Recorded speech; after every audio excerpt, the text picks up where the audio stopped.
আমি জীবিত থাকতে যদি আমার পরিবারে আমার ছেলে বহে আমার সামনে, আমি কোনো কথা কইতারি না, কিচ্ছু না, আমি কোনো কথা কইতারি না, আমি কোনো কথা কইতারি না, আমার ফাঁসি হইব আর তো কিছু না।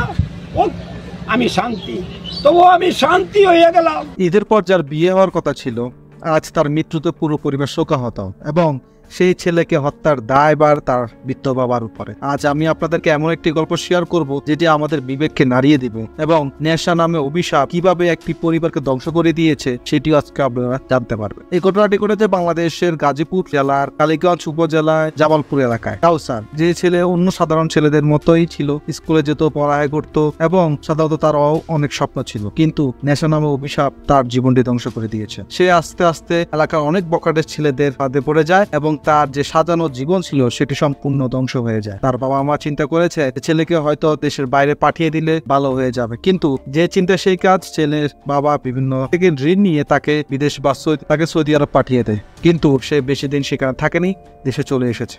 দেশে এসে সে আবারও নেশায় জড়িয়ে পড়ে বা বখাটের যে ছেলেদের সাথে জড়িয়ে পড়ে। পরবর্তীতে সে তার বাবা মায়ের উপর অত্যাচার করে, তার বৃদ্ধ বাবা মায়ের সাথে সে অনেক খারাপ ব্যবহার করে, এমনকি তার মাকে সে মারধর করে। মাঝে মাঝে তার মাকে ঘুমন্ত অবস্থায় অনেক বেশি অত্যাচার করে এবং তার মাকে অকথ্য ভাষায় গালাগালাজ করে। তার বাবা এগুলো চোখ বন্ধ করে সহ্য করে যায়। কেননা কাউসার ছিল পরিবার সবার ছোট ছেলে এবং সাধারণত আপনারা জানেন যে বাবা মার কাছে ছোট ছেলে আলাদাই আদর থেকে থাকে, যার কারণে তার বাবা মা তার অত্যাচারগুলো সহ্য করে যাচ্ছিল। দিন দিন তার অত্যাচার অনেক বেশি বেড়ে গিয়েছে, এমনকি তার মার গলার পর্যন্ত সে পা দিয়ে দাঁড়িয়ে থাকতো। এই সকল জিনিস করতো সে নেশার টাকার জন্য।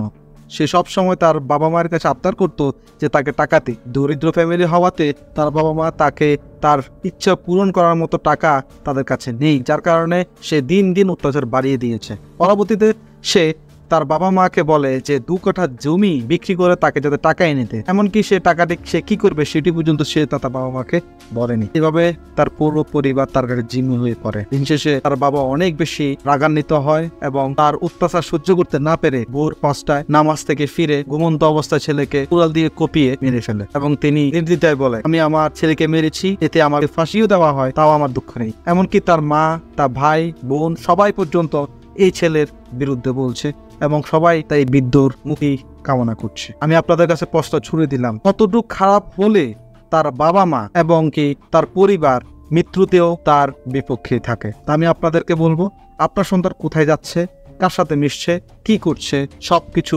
মনিটর করুন। এই নেশা জাতীয় অভিশাপ যাতে আপনার ছেলেকেও টাচ না করে সেই বিষয় লক্ষ্য রাখুন, কারণ আপনার ছেলেকে নিয়ে, আপনার পরিবার সন্তানকে নিয়ে আপনার হয়তো অনেক স্বপ্ন, কিন্তু এই নেশা জাতীয় দ্রব্য আপনার ছেলেকে বা আপনার ছেলের স্বপ্ন বা আপনাদের স্বপ্ন ধ্বংস করে দিতে পারে। তাই সকলে সতর্ক হন, নিরাপদে থাকুন এবং নিজ পরিবারকে সচেতন রাখুন।